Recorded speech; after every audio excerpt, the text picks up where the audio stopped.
ছেলেটা দেখাশোনা কেউ নাই, আমিও চলে আসি কাজে, আমার হের বাবাও চলে যায় কাজে।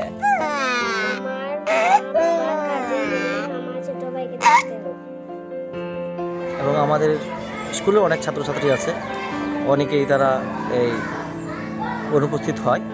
এটার একটাই কারণ, অনেক বাচ্চারা আছে যাদের তাদের বাবার বাড়িতে যখন বাবার মারা কাজে চলে যায় তখন এই বাচ্চারাকে তাদেরকে দেখাশোনা করতে হয় এবং অনেক সময় তারা নিরাপদহীনতায় থাকে। তা আমাদের বাগানে যদি একটা ডে কেয়ার এবং এরকম যত্ন নেওয়ার কোনো কিছু থাকতো বা সেবা প্রতিষ্ঠান থাকতো তাহলে হয়তো বা এই বাচ্চারা নিয়মিত স্কুলে আসতো এবং আরও ঝরে পড়ার হারটা একটু কমে যেত।